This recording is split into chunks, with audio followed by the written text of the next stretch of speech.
غير كني خدا وغني مكشمر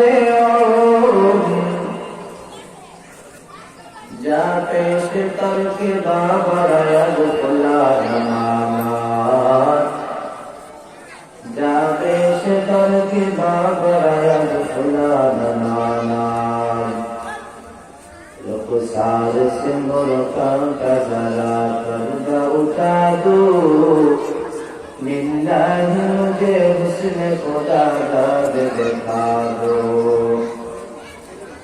اے بحر کرم صدق حسین بن علی کا اے بحر کرم صدق حسین بن علی کا یا سہو مجھے شربت دیدار پلا دو یا سہو مجھے شربت دیدار پلا دو میں دور ہو مجبور ہو اے سید عالم میں دور ہو مجبور ہو اے سید عالم دیدار دکھاتے میری آواز سنا دو دیدار دکھاتے میری آواز سنا دو سبحانك لا علم لنا إلا ما علمتنا إنك أنت العليم الحكيم رب اشرح لي صدري ويسر لي أمري واحلل عقدة من لساني يفقهوا قولي মাদ্রাসাতুল রিসালা তাহফিজুল কোরআন এর উদ্যোগে বার্ষিক ওয়াজ ও দোয়ার মাহফিলের সম্মানিত সভাপতি বিশেষ অতিথি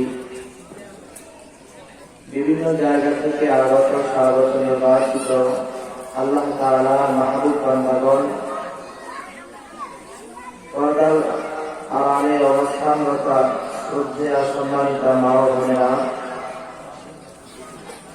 মহান রব্বুল আলামিনের দরবারে শুকরিয়া আদায় করছি যে মহান রব্বুল আলামিন আমাদেরকে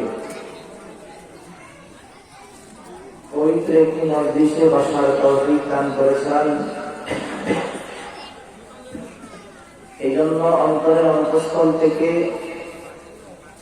হৃদয়কে উজাড় করে কালিমার আওয়াজকে বুলন্দ করে কালিমাতুশ শুকর আদায় করি আলহামদুলিল্লাহ।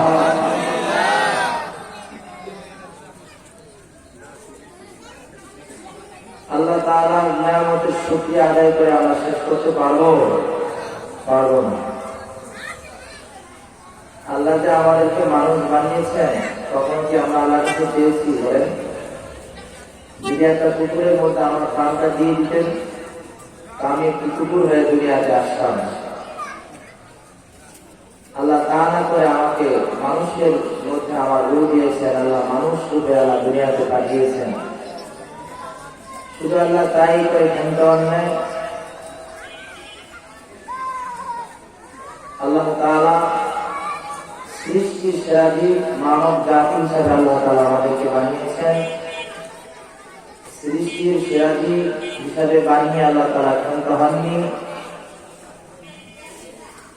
সর্বকালের সর্বশ্রেষ্ঠ নবী জনাবে মুহাম্মদুর রাসূলুল্লাহ সাল্লাল্লাহু আলাইহি ওয়াসাল্লামের উম্মত আল্লাহ তাআলা আমাদেরকে বানিয়েছেন।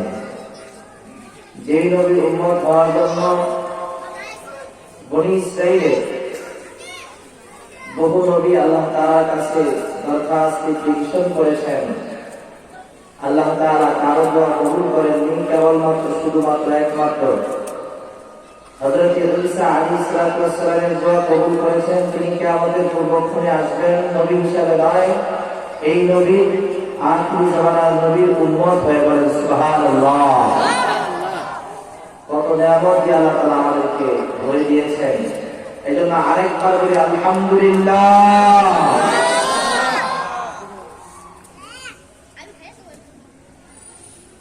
আমি আপনাদের সামনে কোরআনে হাকিমের সুপরিচিত একটি সূরার শুরু অংশের 2-4টা আয়াত আমি তেলাওয়াত করেছি। নবী আলাইহিস সালাতু ওয়াস সালামের অসংখ্য অগণিত অমীয় বাণী হাদিসের ভান্ডার থেকে একখানা হাদিস আমি আপনাদের সামনে পেশ করেছি। আল্লাহ যদি তৌফিক দান করেন, সূরা রহমানের এই আয়াতগুলো এবং এই হাদিসের কিঞ্চিত আলোচনা করব। আমার তৌফিক ইল্লা বিল্লাহ, বলেন আমিন। আলোচনার আগে কিছু কথা না বললেই নয়। এই মাহফিল হচ্ছে জাকিরিনদের মাহফিল। কাদের মাহফিল বলেন? আপনারা কোরআনের মহব্বতে আসছেন, আপনাদেরকে বলবো যে আলোচনাগুলো করবো শুরু থেকে শেষ পর্যন্ত মনোযোগ সহকারে শ্রবণ করবেন। রাজি আছেন ইনশাআল্লাহ? বলা যায় না কোন কথার মাধ্যমে হেদায়েতের নূর আমার অন্তরে চলে আসে। এজন্য কেউ এদিক সেদিক উঠাউঠি করা তার মজলিসের আদবের খেলা। বাচ্চাদেরকে বলি, এই যে স্যার তুমি স্কুলে বসে বেশি দৌড়াদৌড়ি করো, পিছনে দাও।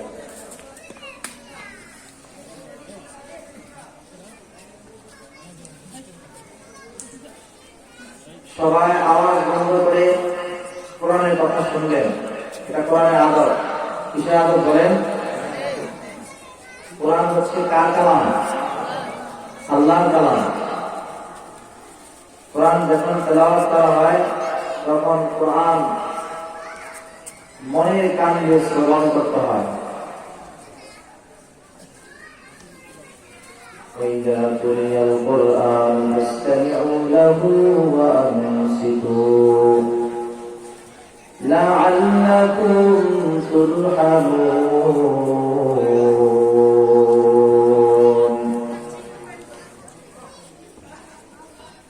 আল্লাহ তাআলা বলেন, যখন কোরআন তেলাওয়াত করা হয় তখন তোমরা অন্তরের কান দিয়ে শ্রবণ করো এবং চুপ থাকো।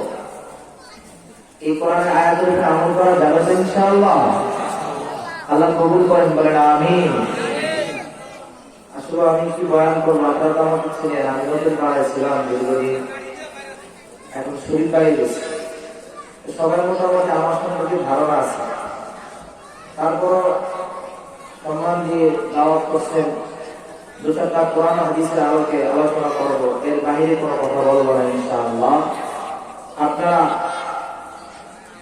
ধৈর্যের পরিচয় দিয়ে শ্রবণ করবেন তো ইনশাআল্লাহ? আমি যে আয়াত তেলাওয়াত করলাম, আল্লাহ তাআলা বলেন, আর-রহমান আল্লামাল কুরআন খালাকাল ইনসান।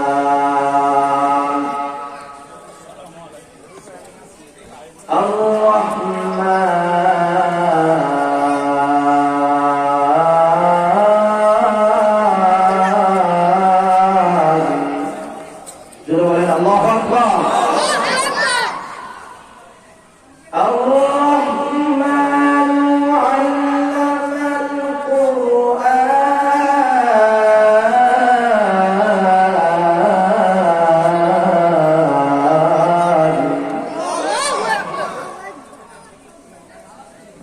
মুমিনের শব্দ হচ্ছে আল্লাহু আকবার, সুবহানাল্লাহ।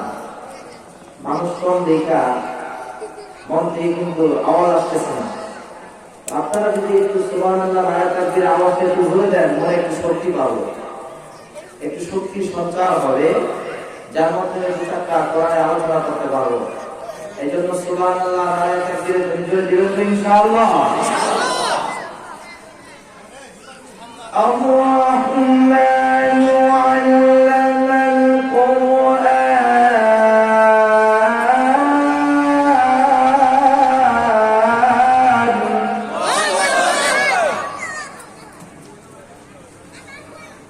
আর-রহমান দয়াময় আল্লাহ, আল্লামাল কুরআন, কোরআন বানাইলেন। খালাকাল ইনসান, মানুষ সৃষ্টি করলেন। কবিতার ভাষায় 3টি আয়াতের অর্থ এভাবে বলেন, দয়াময় আল্লাহ শিখাইলেন কোরআন, বানালেন ইনসান। একটু চিন্তা করে দেখেন, মানবীয় দৃষ্টি উল্টো আল্লাহ তাআলা বললেন, আমরা দেখতে পাই মানুষের জন্ম হয়, তারপরে মানুষ কোরআন শিক্ষা অর্জন করে, ঠিক কিনা বলেন? কিন্তু আমার দয়ার মালিক বলে না, আমি আল্লাহ কোরআন শিক্ষা দান করলাম, তারপরে মানুষ বানাইলাম। বলেন সুবহানাল্লাহ। এর কারণ মুফাসসিরে কেরামগণ অনেক জবাব দিয়েছেন, তার মধ্যে একটি জবাব বলে, কোরআন এমন এক দামি সম্পদ, এমন এক মূল্যবান অমূল্য সম্পদ। অমূল্য সম্পদটাকে বলা হয় যার মূল্য নাই। বলে অমূল্য সম্পদ বলা হয় এমন সম্পদ যে সম্পদের মূল্য দেওয়ার কারো সাধ্য নাই। বলে সুবহানাল্লাহ। কোরআন এমন এক অমূল্য সম্পদ, যদি কোন মানুষের জীবনের ভিতরে কোরআন না আসে, ওই জীবনের কোন দাম নাই। ওই জীবনের মধ্যে পশু পাখির মধ্যে কোন পার্থক্য নাই। যদি দুনিয়ার ভিতরে কোরআন না থাকতো, এই দুনিয়ার মধ্যে যদি কোরআনের তালিম না থাকতো, কোরআনের ওয়াজ না থাকতো, কোরআনওয়ালারা যদি বয়ান না করতেন, এই দুনিয়াটা পশুর বিচরণ কেন্দ্র হয়ে যেত, ঠিক কিনা বলে? হাত পা কর্ম নাসিকা, এত সুন্দর বডি, এটাকে কিন্তু মানুষ বলা হয় না। এটাকে কি বলা হয় না? মানুষ বলা হয় না। আদমিয়াতুল লাহমু শাহমু পুস্তনি, আদমিয়াত জুজরিদায়ে পুস্তনি। এই যে পুস্ত, শরীর মাংস, এত সুন্দর গঠন আমাদের, এটাকে কিন্তু মানুষ বলা হয় না। যদি এটাকে মানুষ বলা হয়, আমার নবী মুহাম্মদুর রাসূলুল্লাহ তিনার মধ্যে আর আবু জাহালের মধ্যে কোনো পার্থক্য থাকতো না, ঠিক কিনা বলেন? আবু জাহেলের মুখদারি নবীর মুখদারি। আবু জাহেল জুব্বা পরত, নবীও জুব্বা পরতেন। আবু জাহেলের চোখ আছে, নবীরও চোখ আছে দুইটা। আবু জাহেলের হাত দুইটা, নবীরও হাত দুইটা। আবু জাহেলের কান দুইটা, নবীরও কান দুইটা। কোথায় পার্থক্য? হে মুমিন, পার্থক্যের কারণ হলো আমার নবীর ভিতরে কোরআন আছে, আবু জাহেলের মধ্যে কোরআন নাই। এই জন্য নবী শ্রেষ্ঠ, শুধু শ্রেষ্ঠ না, অনেক শ্রেষ্ঠ। আবু জাহেল শুধু অদম না, অনেক অদম, ঠিক কিনা বলে? ইন্নামাল মুশরিকুনা নাজাস। আল্লাহ রাব্বুল আলামিন বলেন, মুশরিকরা হলো নাপাক। এর কারণ হলো মুশরিকদের মধ্যে কোরআনের বাতলানো ঈমান তাদের মধ্যে নাই, ঠিক কিনা বলেন? অভ্যন্তরীণ ভাবে মুশরিকের মধ্যে কোরআন নাই, মুমিনের ভিতরে কোরআন আছে। এই জন্য মুশরিকরা নাপাক, মুমিনরা হলো পাক। বলেন আল্লাহু আকবার। এই জন্য ইসলামের বিধান, কোন মুশরিক কাফের যদি ঈমান গ্রহণ করে, সর্বপ্রথম তাকে গোসল করে তারপরে কালিমা পড়তে হবে। বলেন আল্লাহু আকবার। আমার আল্লাহর কালাম তো মহান, আল্লাহর কালামের মতন মহান আর কোন কালাম হতেই পারে না, ঠিক কিনা বলে? জীবনের সব সমস্যার সমাধান দিতে পারে আল কোরআন, ঠিক কিনা বলেন? সমাধান চাও যদি জীবনে মরণে, ফিরে যাও খুঁজে নাও, চোখ রাখো কোরআনে। সমাধান চাও যদি জীবনে মরণে, ফিরে যাও খুঁজে নাও, চোখ রাখো কোরআনে। ঘরে বলো কি বাসতে বলো,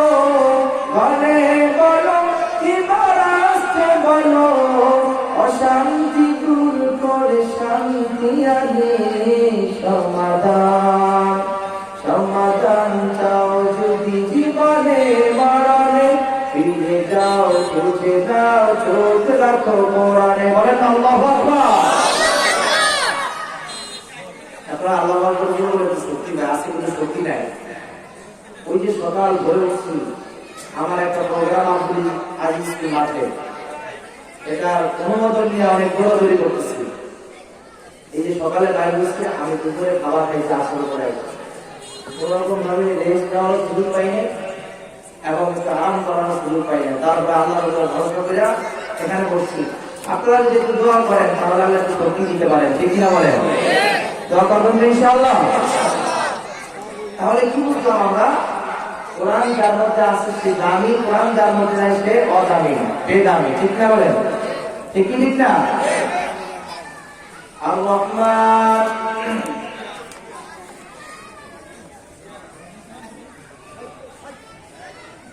রহমানকে জোরে চিল্লায়া বলেন রহমানকে।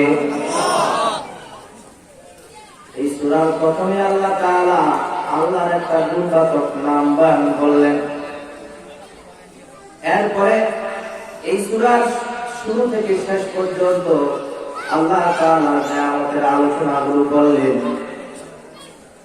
আল্লাহ তাআলা বুঝাইতে চাইলেন এই পৃথিবীর মধ্যে মানুষগুলো আমার নিয়ামত দ্বারা বিস্মিত, বলেন সুবহানাল্লাহ। রব্বুল কারীম নিয়ামতগুলো বয়ান করতে যায় সর্বপ্রথম নিয়ামত উল্লেখ করেন আর রহমান আল্লামাল কুরআন। ও বান্দা, দুনিয়াতে যত নিয়ামত আমি আল্লাহ দান করেছি, এই নিয়ামতগুলোর মধ্যে সর্বপ্রথম এবং সর্বোত্তম নিয়ামত হলো কোরআনের তালিম, বলেন সুবহানাল্লাহ। কোরআনের শিক্ষা হচ্ছে সবচেয়ে বড় নিয়ামত। এজন্য আল্লাহ তাআলা প্রথম কোরআনটা উল্লেখ করছেন, প্রথম কোরআনের শিক্ষার কথা উল্লেখ করছেন। এবার একটু বুঝাবো যে মানুষকে আল্লাহ কত দামি বানাইছে, আর কোরআন না থাকলে মানুষ কত অধম হয়। লাকাদ খালাকনাল ইনসানা ফি আহসানি তাকওয়িম।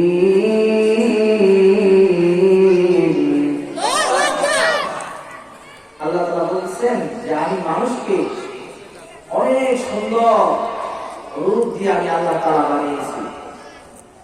মানুষের প্রশংসা করতেছেন আল্লাহ তাআলা।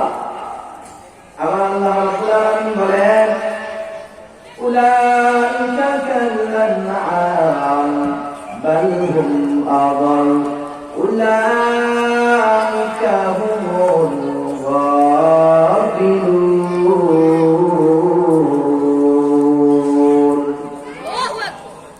আল্লাহ তাআলা বলেছেন যে মানুষ উলাইকা কাল্লানআম, তারা চার পায়া জানোয়ার, চতুষ্পদ জন্তু নেয়, বরঞ্চ তার চেয়ে নিকৃষ্ট, এবং তারাই হলো গাফেল। যে মানুষের প্রশংসা আল্লাহ তাআলা করলেন, আবার সেই মানুষকে বলতেছেন যে সে হচ্ছে চতুষ্পদ জন্তুর মতো। এর কারণ হলো মানুষের মধ্যে যে মানুষত্ব, মানুষের মধ্যে যে ইমানের গুণ, আমলের গুণ, যে মানুষত্ব, এই মানুষত্ব যদি কোনো মানুষের মধ্যে না থাকে তাহলে এই মানুষকে মানুষ বলা হয় না, এই মানুষের আচরণ মানুষের মতন হবে না, এই মানুষের কথা মানুষের কথার মতো হবে না, এই মানুষের চালচলন লেনদেন প্রকৃত মানুষের মতন হবে না, তার কথাবার্তা চালচলন সব হবে পশুর মতন আচরণ, ঠিক কিনা বলে? কারণ তার মধ্যে মহামূল্যবান কোরআন নাই। কি নাই বলেন? কোরআন নাই, যার কারণে তার আজকে এই অবস্থা। এই কোরআন আল্লাহ তাআলা আমাদের জন্য রহমত করে পাঠিয়েছেন, বানিয়েছেন।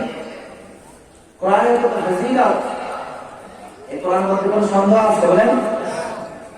এই কোরআন পৃথিবীর কোন গ্রন্থকার যখন কোন গ্রন্থ রচনা করেন তখন এই গ্রন্থের শুরুতেই তার একটু তার একটু দুর্বলতা সে প্রকাশ করে, ভাই আমার লিখিত একটি বই আমি আপনাদের সামনে পেশ করলাম, যদি এর মধ্যে কোনো ভুল আপনাদের কাছে লক্ষণীয় হয় আপনারা ধরা পড়ে আমাকে ধরে দিবেন, আমি পরবর্তী সংস্করণে শুধরে দিব। কিন্তু আমার মালিকের কোরআন এত দামি কোরআন, এমন পবিত্র কোরআন, আল্লাহ কোরআনের শুরুতেই বলতেছেন লা রাইবা ফীহ।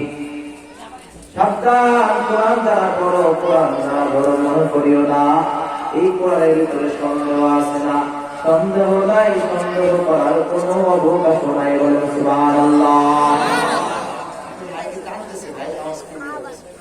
অনেক শক্তি প্রয়োগ,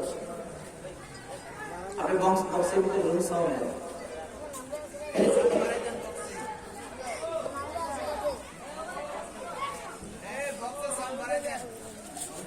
এজন্য আল্লাহ রাব্বুল আলামিন এই কোরআন আমাদের জন্য কত বড় রহমত করে আল্লাহ তাআলা পাঠিয়েছেন, কত বড় রহমত হিসেবে আল্লাহ তাআলা দুনিয়াতে পাঠিয়েছেন। নবী আলাইহিস সালাম বলেন, খায়রুকুম মান তাআল্লামাল কুরআন ওয়া আল্লামা। দুনিয়ার মধ্যে যারা কোরআন শিখে এবং শিক্ষা দেয় তারাই হচ্ছে সর্বশ্রেষ্ঠ। বলেন সুবহানাল্লাহ। আজকে কোরআন ওয়াজ আমি করতেছি, আপনারা শুনতেছেন, এটা একটা শিক্ষার মধ্যে। আজকে এখানে আমরা যারা আছি সবাই শ্রেষ্ঠ। বলেন সুবহানাল্লাহ। এখানে এসে আমরা কেউ ছবি নাই। এই কোরআনের অনেক ফজিলত হাদিস শরীফের মধ্যে বয়ান করছেন, তার একটি হাদিস আমি পাঠ করছি আপনাদের সামনে।